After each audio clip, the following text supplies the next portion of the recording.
Strawberry skies. Butterflies inside. Monday morning like a 1, 2, 3. Saw you laughing, didn't notice me. Your blue sweater, messy golden hair. I just froze, I forgot how to breathe. Math class doodles hearts on my page. Wrote your name in a secret code language. Every glance feels like a sweet escape. Hope this daydream never fades away.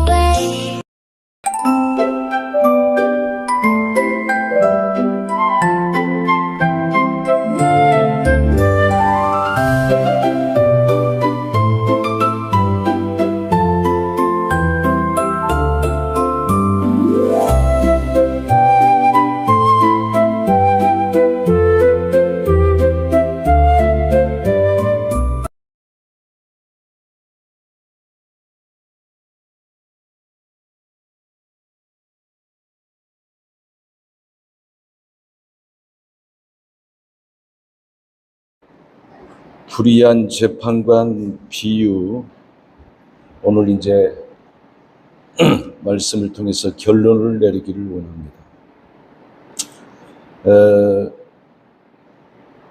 이 누가복음 18장 1절에서부터 8절 그 내용은 가만 보면은 한 개인의 그 원한 맺힌 기도를 하나님께 계속 갖고 나와서 끈질기게 기도하면은 그 원한 맺힌 것들이 풀리고 응답받는다, 그런 쪽의 내용인 것 같지만은, 그러나 이 말씀은 그것보다 더 융숭한 복음의 내용을 담고 있습니다.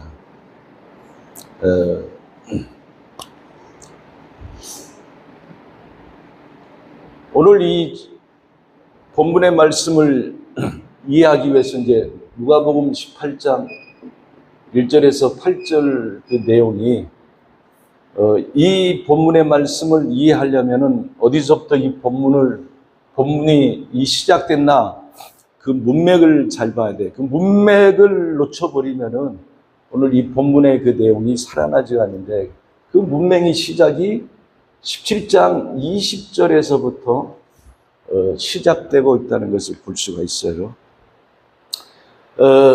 여기 이제 뭘로 이제 바리새인들이 질문 하나를 예수님께 던지죠. 하나님 나라가 언제 임합니까? 그 때와 그 시기를 얘기하는데 한번 찾아보겠습니다. 17장 20절을 보면은, 바리새인들이 하나님 나라가 어느 때에 임하나이까 묻거늘. 자, 때, 언제 임합니까? 물었단 말이에요.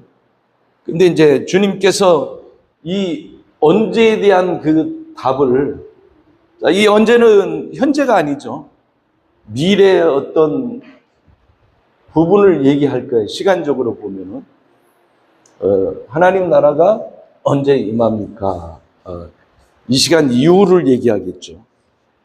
저번 시간에 제가 얘기했어요. 하나님 나라는 누구라 그랬냐면은 인자가 곧 나라고, 인자가 곧 뭐냐면은 통치의 그 나라의 그 근본이 된다 그랬어요. 그래서 하나님 나라와 인자를 똑같은 개념으로 이렇게 보시면 돼요.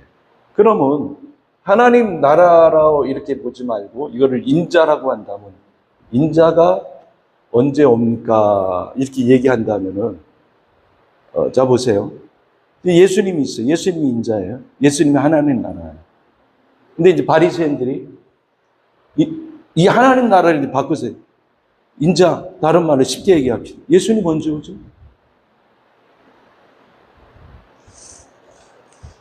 그러면 예수님을 놓고 예수님 언제 오죠? 이렇게 이제 질문한 것과 같아요. 그러면 그 질문이 얼마나 허무맹랑한 그 질문이 되겠어요.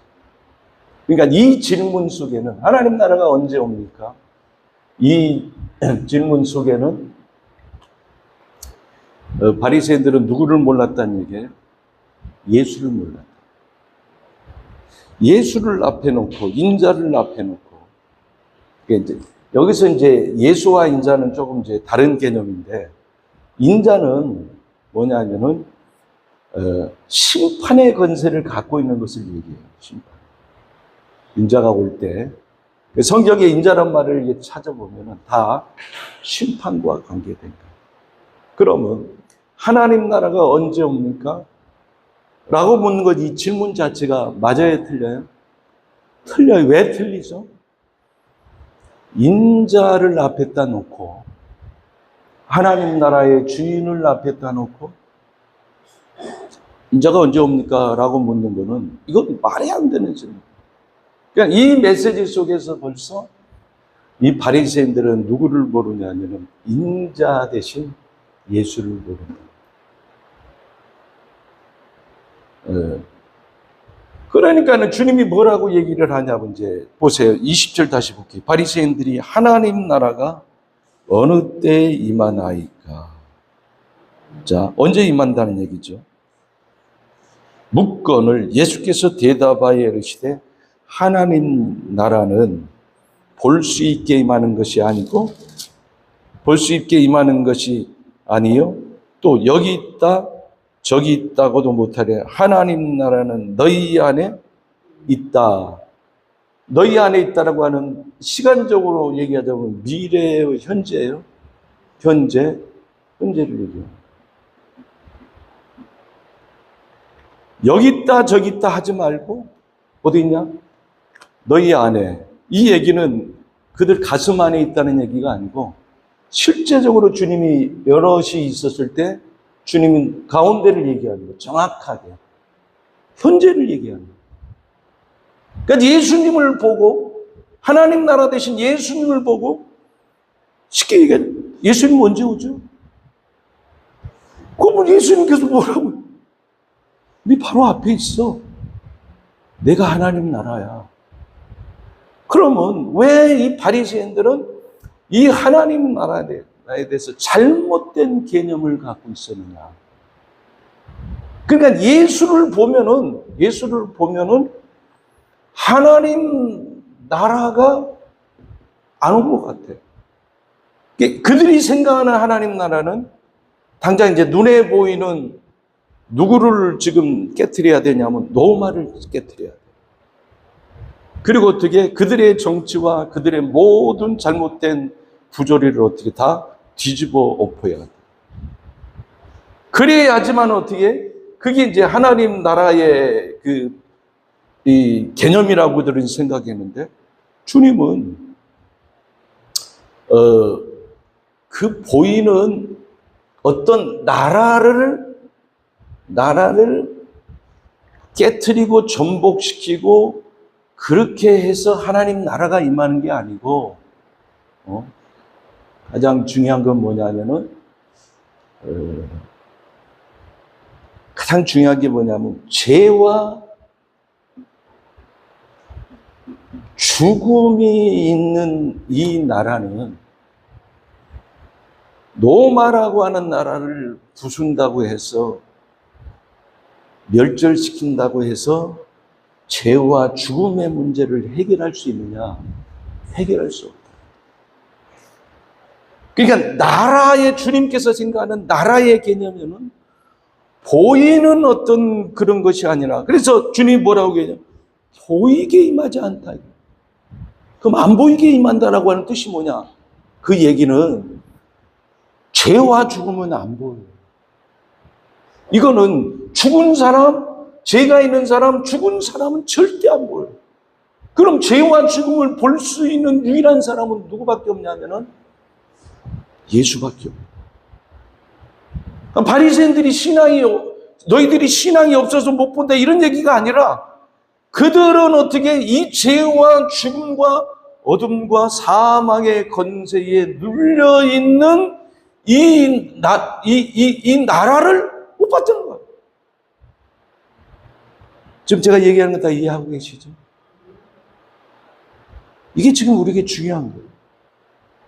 죄와 죽음에 의해서 사로잡혀 있는 이 나라의 문제를 해결하는 것은 한 나라가 깨진다고 해가지고 되는 게 아니라 진짜 한 나라 속에 살고 있는 통치를 받고 있는 그들은 죄와 죽음의 통치를 받고 있는데 한 나라를 멸절시킨다고 해서 죄와 죽음의 문제를 해결할 수가 없다. 그래서 그들이 생각한 건 뭐냐면은 이 나라를 깨트리고 이스라엘의 회복을 얘기한단 말이에요. 그러면 이스라엘이라고 하는 것 속에 바리새인도 있고 다 있는데 이 나라도 역시 이 나라와 비교해서 나을 게 있다 없다? 없다. 왜 그러냐? 죄와 죽음의 문제를 갖고 있다. 그래서 이제 사도행전 1장에 주님이 40일간의 부활하셔 이 땅에 계시고 올라가시려고 할 때 제자들이 물어요. 주님, 이스라엘 나라가 회복하는 것이 언제입니까? 이렇게 얘기해요. 그때 주님께서 뭐라 하냐면 때와 기간에 대해서, 시기에 대해서는 너희의 알 바 아니요.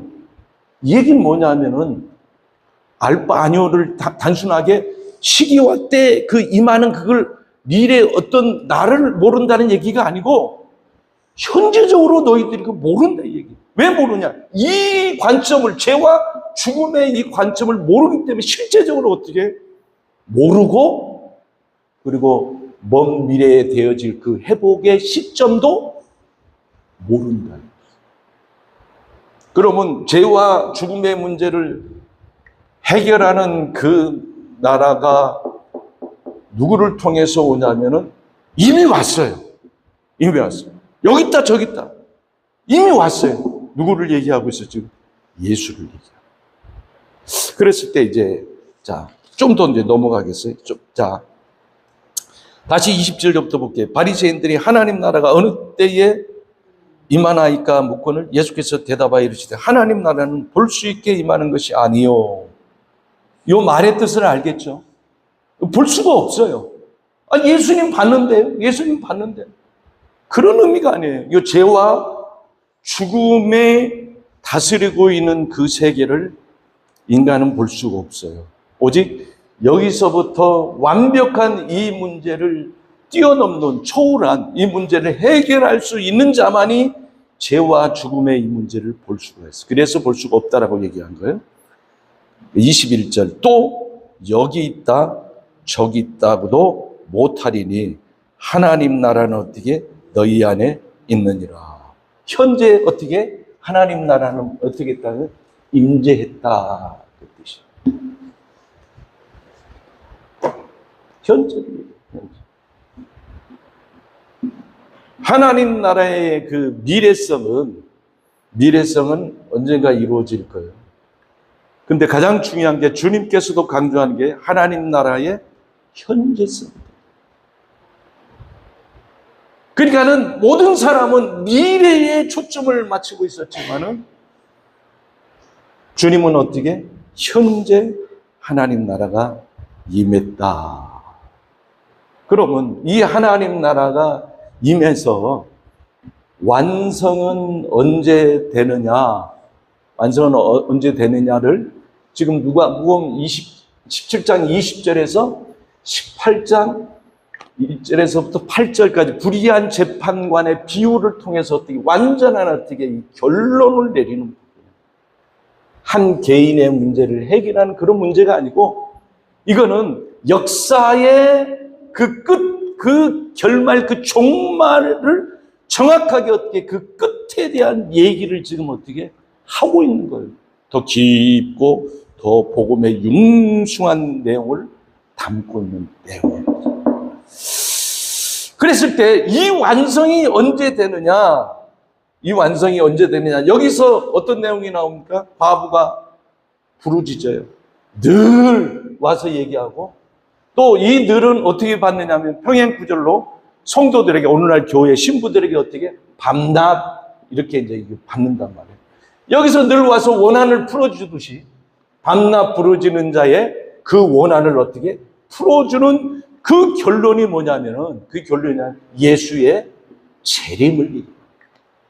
그러니까는 이 지금 누가복음 18장 1절에서 8절의 한 과부의 기도는 단순히 개인적인 기도가 아니고 어떤 기도냐면은 재림에 맞춘 종말론적인 기도의 내용이라고 하는 것을 볼 수가 있어요.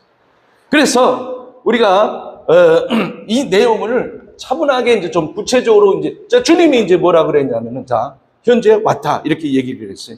그러면서 현재 왔다 이렇게 얘기를 하면서 22절 보세요.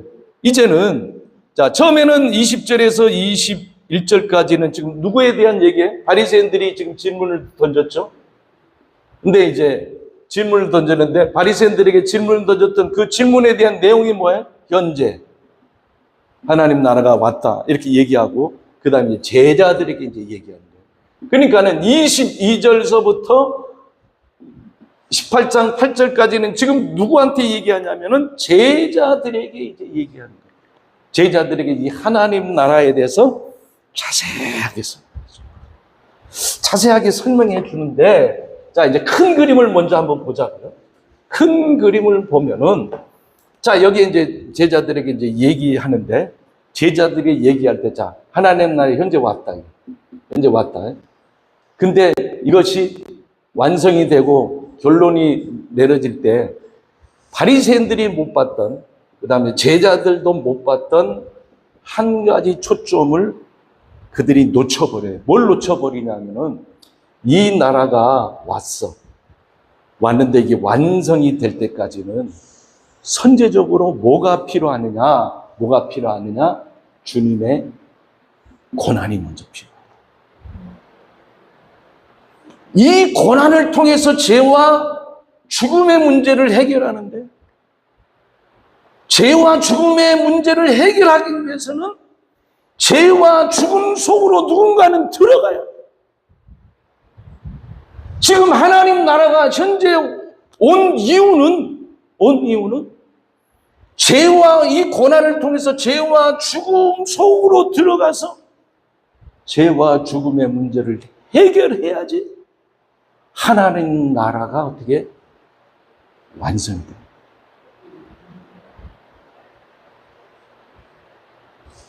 우리에게도 하나님 나라가 올 때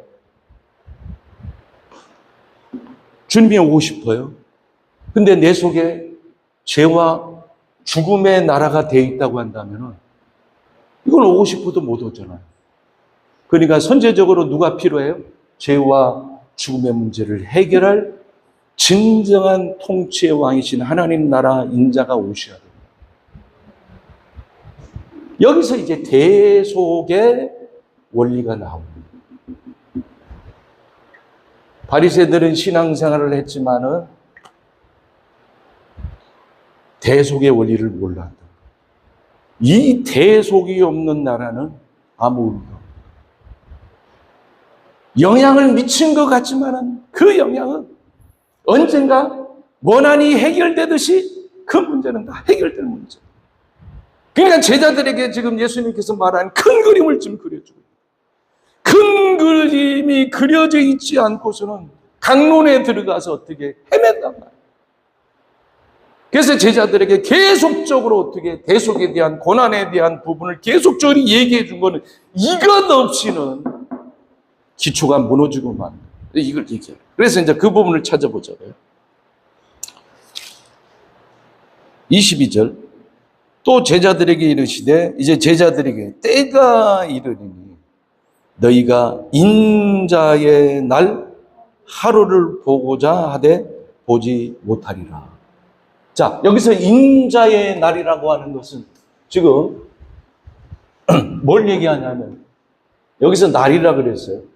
자, 이 누가복음의 17장 20절에서 8절까지의 이 날이라고 하는 의미가 크게 2번 나오고 성경에는 3번 나와요. 성경에. 날의 의미가, 다른 말로 시기의 의미가 또는 때의 의미가 이 헬라어에서는 3개로 나와요. 자, 요걸 한번 좀 정리를 해야지 오늘 이 본문의 말씀을 아주 깊게 정확하게 하고 있어요. 여기서 자 뭐라고 얘기하냐면 다시 볼게요. 22절 또 제자들에게 이르시되 때가 이르려니 자, 하나님 때가 이르느니 너희가 인자의 날 하루 이렇게 얘기했단 말이에요. 여기서 뭐가 나오죠? 나를 뭐라 그랬어요? 하루 이렇게 얘기했단 말이에요. 여기서 이 하루는 자, 저 이제 뒤로 한번 넘어갈게요. 자, 아니 계속 한번 찾아볼게요. 27절 볼게요. 27절. 노아가 방주에 들어가는 날까지 사람들이 먹고 마시고 장가들고, 자, 여기서 방주에 들어가던 뭐요? 날, 이거 하루를 얘기하는 거예요. 계속 하루를 얘기하는 거예요. 그 한 날을 얘기하는 거예요. 자, 29절 보세요. 노아 때도 날을 얘기했고, 롯이 소돔에 들어가던 나가던 날에, 여기도 어떻게? 날, 하루를 얘기하는 거예요. 자, 30절 보세요. 30절. 인자가 나타나는 날에도 이러하리라. 여기서 날을 얘기해. 이거 하루를 얘기하는 거예요. 지금 누가복음 17장 20절에서 지금 예수님께서 하나님 나라가 이제 어떤 그 그 한 날에 하나님 나라가 어떻게 임한다 이거. 그러니까 이건 뭘 얘기하면 재림을 얘기한단 말이에요. 재림을 얘기하는데 그 재림을 얘기할 때 뭘 지금 강조하냐면은 심판을 강조하는 거예요. 심판. 아까 인자가 뭘 강조했다 그랬어요? 심판을 강조했듯이 지금 재림의 그 심판을 강조하는 내용이에요. 그리고 18장 1절에서 불의한 재판관의 비유는 심판을 얘기하는 것이 아니고 뭘 얘기하냐면 구원을 설명하는 거예요. 구원.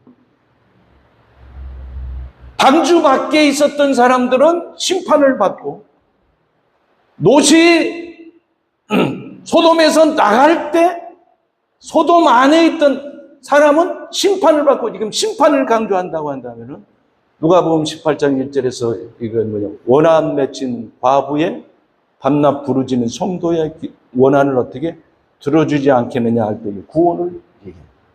그러니까 구원의 완성이 예수의 재림을 통해서 완전히 어떻게 완성된다. 완성되기 전에 어떤 날이 있어야 되느냐? 예수의 고난이 있어야 된다. 그러니까 그 고난이 앞과 뒤를 딱 이렇게 메고 있는 거예요.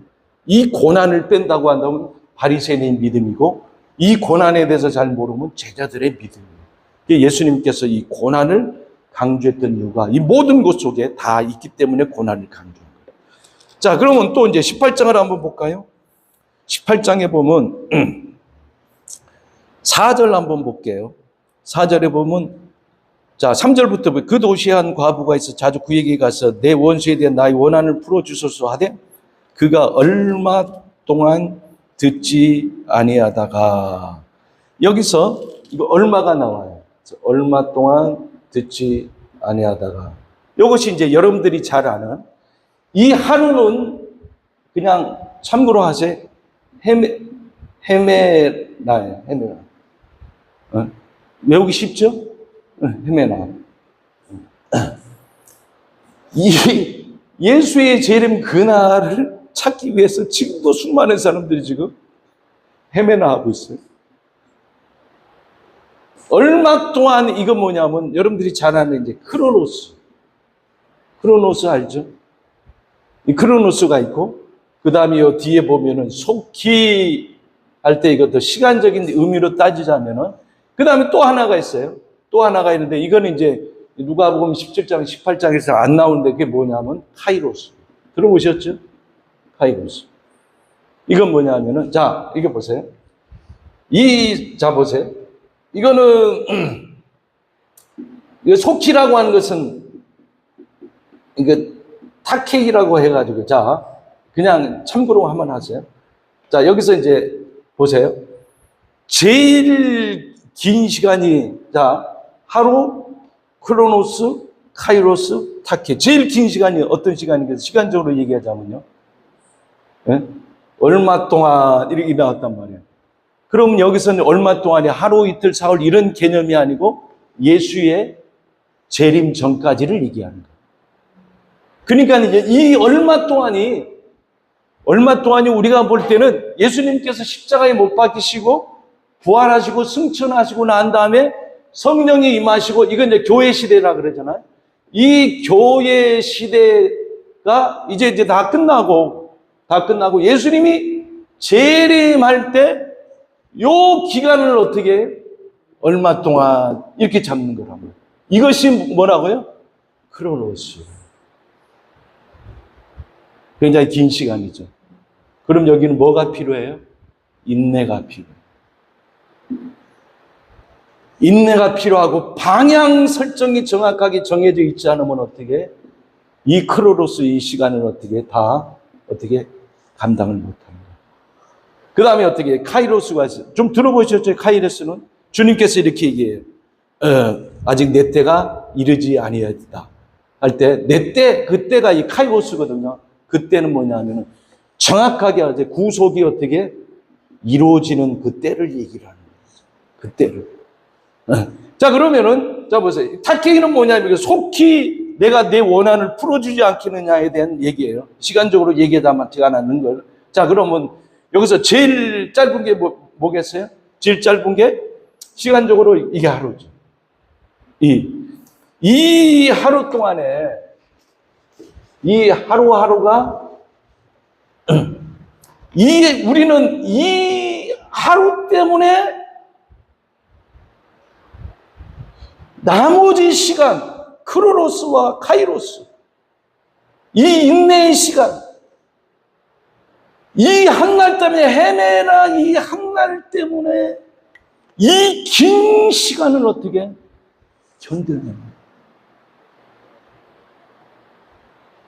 이 한 날이 없으면은 이 한 날의 구속이 완전히 어떻게 성취될 때, 그러니까 이 한 날 속에 뭐가 들어가냐면은 큰 그림으로 얘기하자면 예수님의 십자가 죽으심도 카이로스예요. 확실한 카이로스는 예수님이 이 땅에 어떻게 재림하는 그 날을 뭐라 그래? 그걸 카이로스라고. 재림하는 그때를 그걸 우리는 알 수가 없죠. 이 한 날도 알 수가 없죠. 이것 때문에 우리가 살아가는 거예요. 이것 때문에. 수많은 그 시간. 그런데 잘 보세요. 이 한 날을 성경이 모르고 사는 사람이 있다 이거예요. 그것이 바로 노아 홍수를 통해서 얘기하고, 그 다음에 어떻게 롯을 통해서 얘기를 하는 거예요. 헤메라 속에 카이로스가 구속이 때가 오는데 그 한 날을 너희들이 보고자 해서도 볼 수 없다. 그렇죠? 그러나 그것은 어떻게 믿음으로는 어떻게 볼 수가 있지요. 그래서 주님이 어떻게 내가 올 때 너희의 믿음을 보겠다라고 하는 그 믿음은 어떤 믿음이냐면 이 믿음을 얘기하는 거예요. 헤메라와 카이로스가 성취되는 그 한 날에 대한 믿음이 흔들리지 말아라. 그 한 날 속에 카이로스 주님이 재림하는 그것에 대해서 흔들리지 마라. 그런데 이 한 날, 이 카이로스의 시간을 모르고 그들은 노아의 사람들, 노세 사람들을 어떻게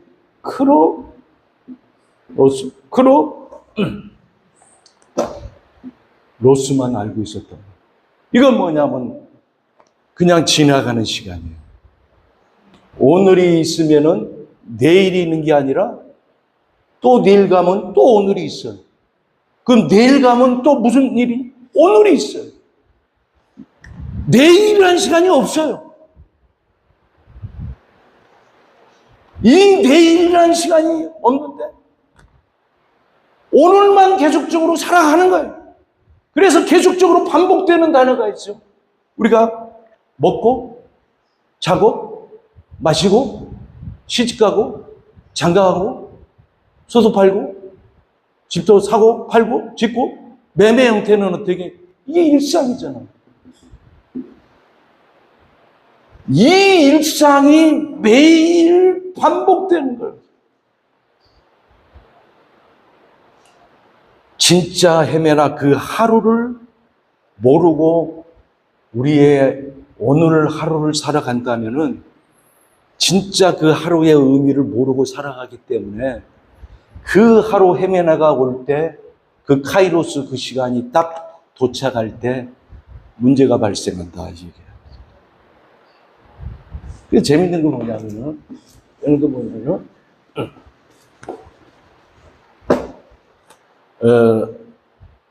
보세요. 성경 누가복음 17장 볼게요. 자 보세요.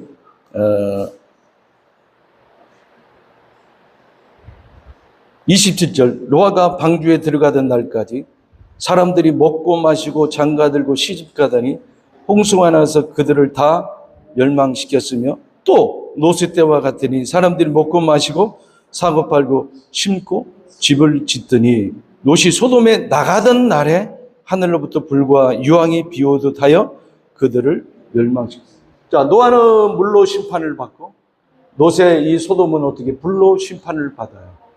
종합적으로 심판할 수 있는 모든 도구를 다 동원해서 심판을 하는데, 자, 한번 보세요.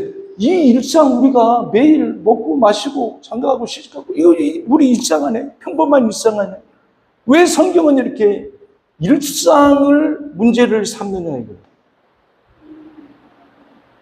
근데 구약을 노아 시대 때를 보면은 노아 시대 때 창세기 6장부터 노아에 대한 얘기가 나오고 19장에 이제 그 소돔에 대한 얘기가 창세기 19장에 소돔에 대한 얘기가 나오는데 거기에 보면 일상을 얘기하지 않고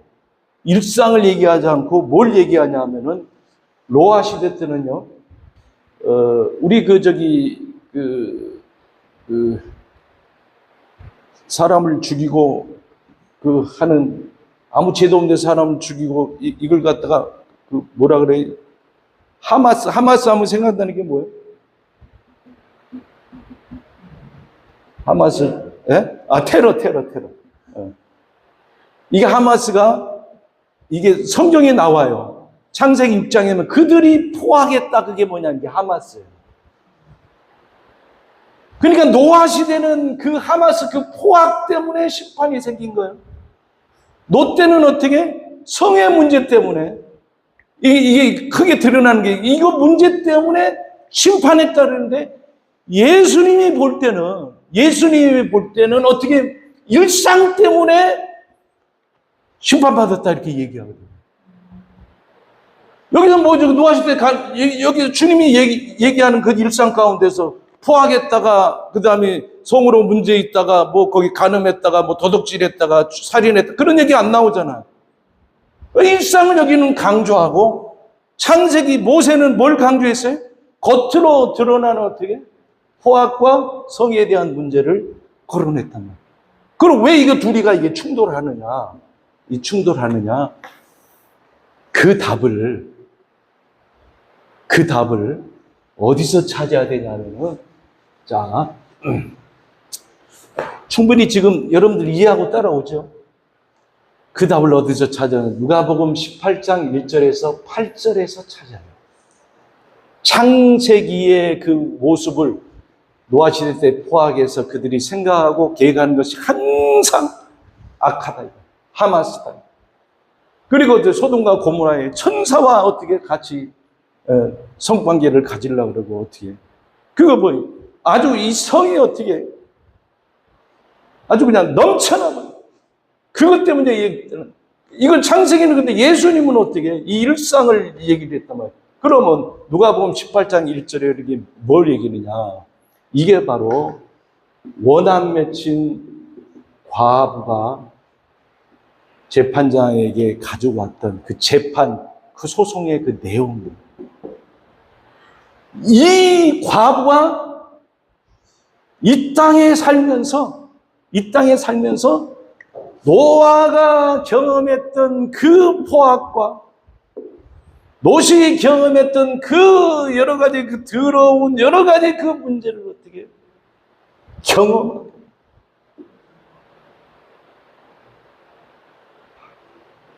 그래서 어떻게 이 문제를 해결하는 것은 개인의 기도에 대한 응답이 아니고 이거는요 근본적으로 여기에 뭐가 물이 쏟아진 것처럼 노아시대 때 이 노세 때 불이 떨어졌던 것처럼 이게 심판에 대한 내용으로 이게 끝나지 않으면 어떻게 안 된다라고 하는 큰 그림의 건데요.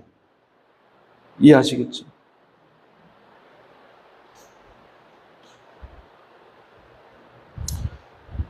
본문은 들어가면서 조금 더 부연 설명할게요. 22절부터 볼게요. 또 제자들에게 이르시되 때가 이르니 너희가 인자의 날 하루를 보고자 하되 보지 못하리라. 사람이 너희에게 말해도 보라 저기 있다 보라 여기 있다 하리니 그러나 너희는 가지도 말고 따르지도 말라.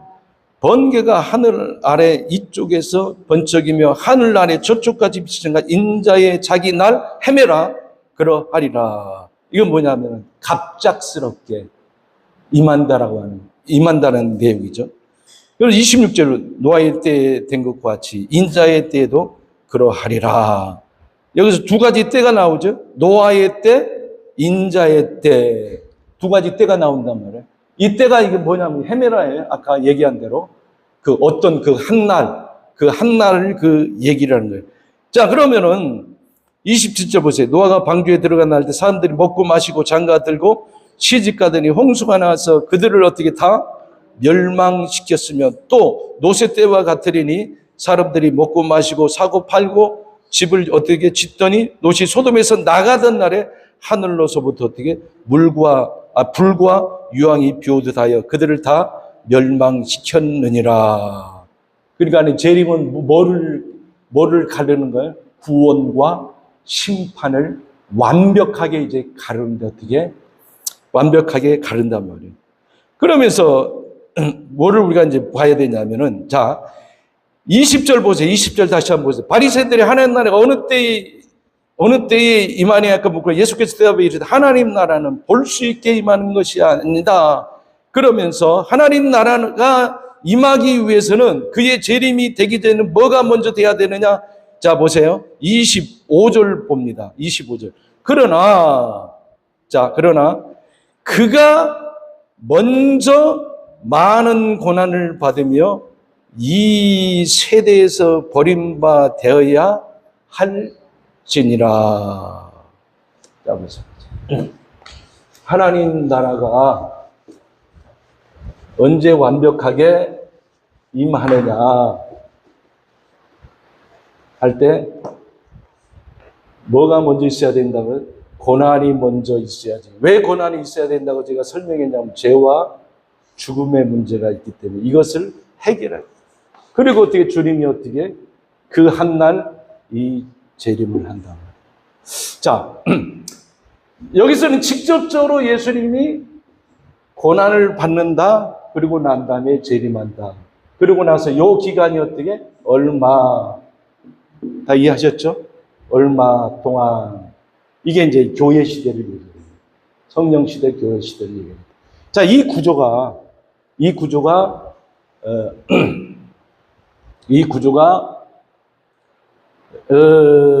누가복음 진짜 불의한 재판관에는 이 구조가 어떻게 되어지냐면은 자, 이 과부가 대적자에 의해 가지고 지금 상대방이 소송을 걸어왔단 말이에요. 지금 여기 법정에 대한 문제예요. 그래서 이 과부의 문제는 법정에서 벌어질 그 일들이에요. 성경에 보면은 법정에서 일어난 일들이 많은데 이게 다 이런 내용이 다 법정 용어들이에요. 솔로몬의 그 명재판 그것도 이제 한번 제가 설교할게요. 법정에서 벌어진 일. 그리고 제가 조금 심려를 기울여서 준비하고 있는데 뭐냐면 욥기예요. 욥기도 그 내용을 다 보면 법정에서 벌어지는 일이에요. 그게 하늘 법정이 두 번 나옵니다. 하루는 할 때 하늘에서 어떻게 사단도 있고 천사들도 있고 하나님도 있고 할 때 자, 이 사단이 하나님께 누구를 지금 소송을 걸어요? 욥을 소송을 걸어요. 그리고 또 보면 하루는 그래서 하루가 세 번 나와요. 세 번. 그 하루가 여기 때 어떤 그거와 영양님들, 그 이제 다음에 얘기를 하기로 하고, 하루. 요게 이제 3번 나오거든. 3번 나오는 동안에 어떻게 했냐면은, 요번 어떻게, 완전히 어떻게 자기가 기아장을 갖고 긁을 정도로 모든 것 다 잃어버리고, 어떻게, 자기 생명 하나만 부지해버렸어요.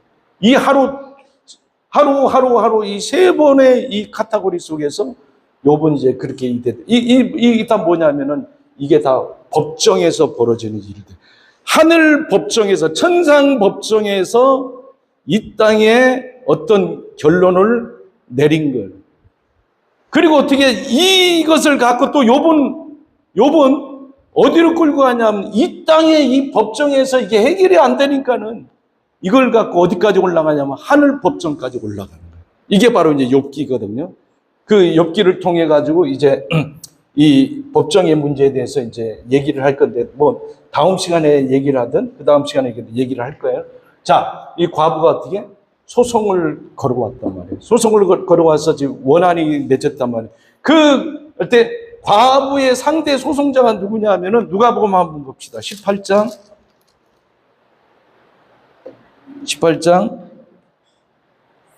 2절 볼게요. 이르시되 어떤 도시에 하나님을 두려워하지 않고 사람을 무시하는 재판장이 있는데 그 도시에 한 과부가 있어요.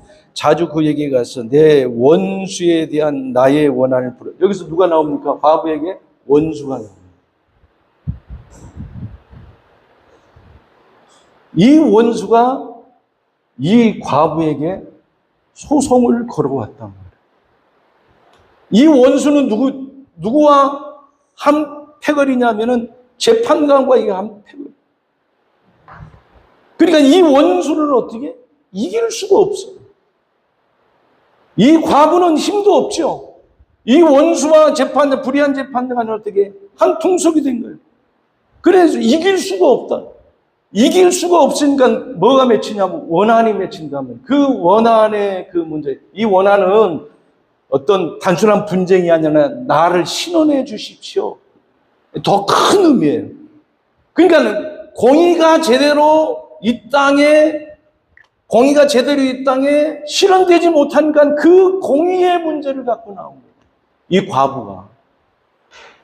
그래서 어떻게 하냐면은 여기 이 그림을 볼 때는 예수님께서 고난을 받고 재림한다라고 하는 이 본문이 이게 이제 누가복음 10장인데 18장에 들어와서는 과부가 고난을 받는 이것이 예수의 고난으로 비교할 수가 있겠느냐.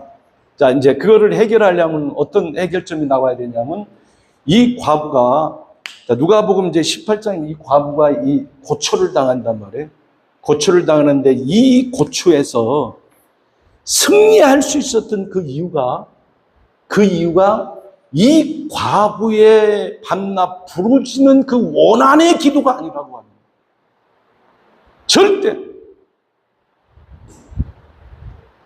이 부분은 이 소송의 문제는 어디서 끝나냐면은 주님이 재림할 때 끝난단 말이에요.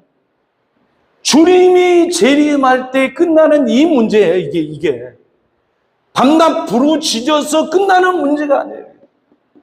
그러면 어떻게 하냐면 주님이 재림하기 위해서는 먼저가 되는 거죠. 먼저 고난을 받고.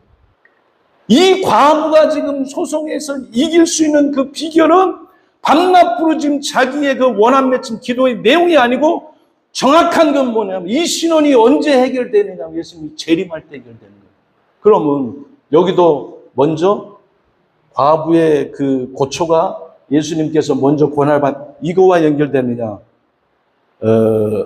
아니에요.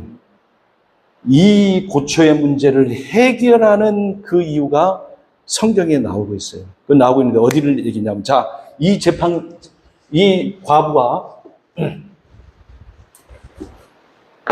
과부가 누구 앞에 섭니까? 불의한 재판장 앞에 서죠. 그러죠? 이 문제를 해결한 것은 과부의 밤낮 부르짖음의 원인이 있지 않고 과부와 같은 예수님이 불의한 재판관 앞에 한번 서요. 빌라도에게 3번 쓰고 헤롯에게 한 번 서요. 왜 그러면 헤롯에게 한 번 서느냐? 빌라도가 제일 처음에 신문을 해보니까 죄가 없거든. 그러니까 네 고향이 어디냐? 나 갈릴리 사람이야. 그러니까는 그래? 이 소송의 문제는 먼저 상급심에게 얘기하는 게 아니라 하급심에게 먼저 그 지역에서 발생한 문제가 그 지역으로 보낸 거예요. 헤롯이 굉장히 좋아해. 뭐 기적이나 볼까 해가지고. 그런데 예수님께서 아무 얘기도 안 하거든. 그러니까는 어떻게 신비성이 떨어진가 다시 돌려보내서 빌라도에게 2번째, 3번째 그 재판을 받는 내용이 나와요. 여기서 주님이 과부가 이 고초를 당한 이 고초 때문에 해결된 게 아니고 근본적으로 예수님께서 불의한 재판장 앞에 서요. 과부는 재판장이 아니에요. 예수님은 실제적인 재판장이에요. 그런데 누구 앞에 선 거예요? 빌라도 앞에 선 거예요. 어떤 모습으로? 죄인의 모습으로. 이 여인은 죄인이에요. 그러나 주님은 어떤 죄인이 아니에요. 의인인데 죄인의 모습으로 선 거예요. 그 부분을 좀 봅시다. 자, 보세요. 누가복음 23장을 한번 볼게요. 누가복음 23장. 누가복음 23장 1절 볼게요. 무리가 다 일어나 예수를 빌라도에게 끌고 가서 4절 볼게요. 빌라도가 대제사장들과 무리에게 이르되 내가 보니 이 사람에게 뭐가 없도다? 죄가 없도다. 그래서 어떻게 했냐면은 6절 보세요. 빌라도가 듣고 그가 갈릴리 사람이냐 물어. 그래서 어떻게 헤롯의 관할에 속한 줄을 알고 헤롯에게 보내니 그때에 헤롯이 예루살렘에 있더라. 헤롯이 예수를 보고 매우 기뻐했다. 왜 기뻐했느냐? 뭔가 신비한 일이 일어날 줄 알았는데 신비한 일이 아니라니까 어떻게? 그리고 어떻게 그를 다시 보내버린단 말이에요. 그래서 이제 13절 이하를 봅니다. 빌라도가 대제사장과 관리들과 백성들을 불러 모으고 이르되 너희가 이 사람이 백성을 미혹하는 자라 하여 내게 끌고 왔도다. 보라, 내가 너희 앞에서 신문하였으되 너희가 고발하는 일에 대하여 이 사람에게 뭐를 찾지 못하였다? 죄를 찾지 못하였다. 22절 보세요. 빌라도가 3번째 말하되 이 사람이 무슨 악을 행하였느냐? 나는 그에게 죽일 죄를 찾지 못하였다 하였나니 때려서 놓으라 하니. 자, 놓으라 하니 예수님께서 빌라도에게 죄가 없으니 어떻게? 입증이 되었어. 그러면 어떻게? 죄가 없으니까는 뭐 해야 되냐면은 석방해야 돼요. 근데 석방해야 되는데 이 예수의 석방 대신에 여기도 이제 대신이 나오는 거예요. 대신에 누구를 백성들이 원하냐면 바나바를 원하는 거예요. 자, 거기 보시면 자, 18절 보세요. 23장 누가복음 23장 16절 보세요. 그러므로 때려 놓겠노라. 17절 없음. 18절 우리가 일제히 소리질러 이르되 이 사람을 없이 하고 바나바를 우리에게 놓아주소서 하니. 해가지고 이제 바나바를 놓아준단 말이에요. 여러분들 이 바나바라고 하는 이 사람은 어떤 내용을 갖고 있냐면 바라아바 이 뜻이에요. 이게 바라아바 이걸 우리는 한글로 바라바 이렇게 얘기를 하는데 여기서 아바 아버지 뭐죠? 아바 아버지 이 아바거든요. 아버지 뜻이죠. 네? 바라 이건 뭐냐면 아들 이게. 그러니까 바라바는 뜻을 하나로 묶고자면 아버지의 아들이 되는. 참 성경은 신비하죠. 그런데 이 아버지의 아들은 어떤 자는 밀란을 일으키고 이게 살인을 하고 폭행을 저지르고 이런 아주 나쁜 아들이에요. 이 아들을 어떻게 세상 법이 어떻게 이를 어떻게 놓아놨어요. 그러니까는 이 과부가 얘기한 불의한 재판관은 실제적으로 누구냐면은 예수님이 경험했던 그 빌라도와 부터시아도 이스라엘 백성 전체가 어떻게 불의한 재판관. 과부는 한 사람을 상대했지만은 예수는 어떻게 모든 인간을 다 상대를 하는 거예요. 그분은 의인인데도 불구하고 어떻게 불의한 재판을 받은 최초의 사람이자 마지막 사람. 거기서 그가 그냥 끝난 것이 아니라 불의한 아들을 놓아주고 진짜 아들인 예수는 하나님의 아들, 인자. 그게 인자의 뜻이에요, 인자. 아들이란 뜻이에요. 하나님의 아들, 인자. 네? Son of Man, 영어로. 인자. 진짜 이 아들을 어떻게 십자가에 못 박는 일을 자행한단 말이에요.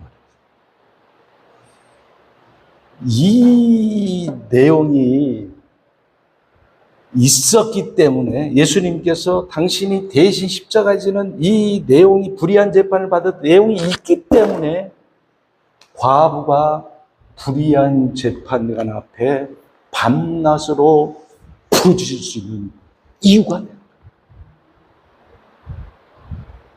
우리의 기도가 예수의 이름으로 기도하기 때문에 우리의 기도를 들은 거지. 내가 기도해서 들은 게 아니라. 모든 근원은 그분이 불의한 재판을 받았기 때문에 이 세상 불의에 대해서 맞설 수가 있고 항거할 수가 있는 이유는 이 예수님께서 불의한 재판을 받지 않았다고 한다면 이 세상 불의를 해결할 수 있느냐 없느냐?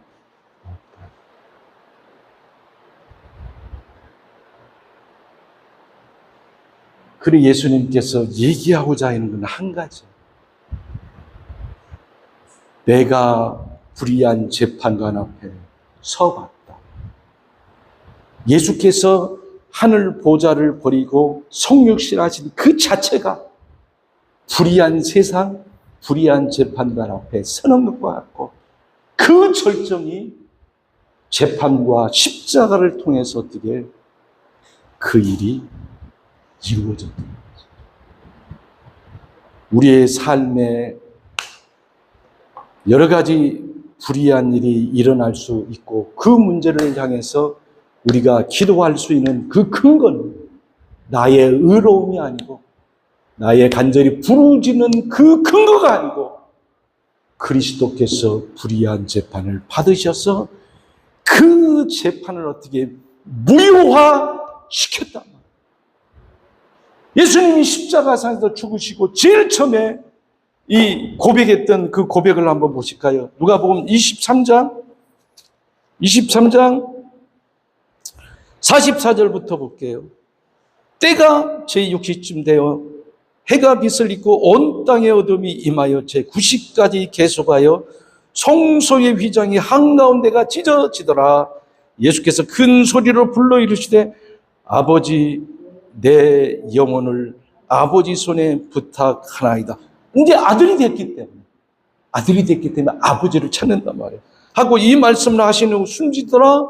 47절 백부장이 그 된 일을 보고 하나님께 영광을 돌려 이르되 이 사람은 정령 의인이었더라.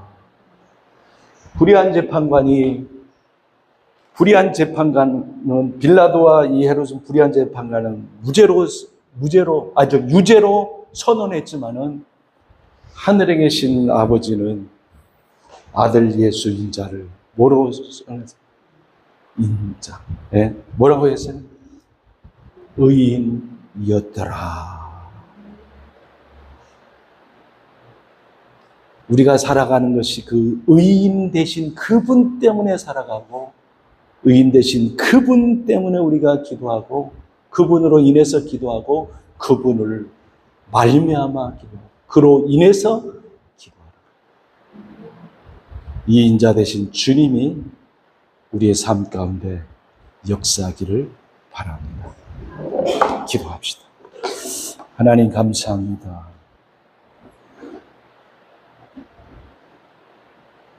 인자 되신 주님께서 우리를 위해서 고초 당하셨기 때문에 이 고초를 갖고 하나님께 나아갑니다. 성령 하나님, 우리의 삶에 작은 고초들이 있을 거고 큰 고초들이 있을 겁니다.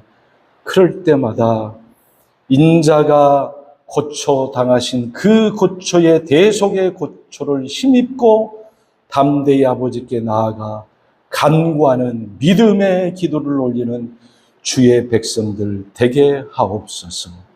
그리스도 예수의 이름으로 감사하며 기도합니다. 아멘.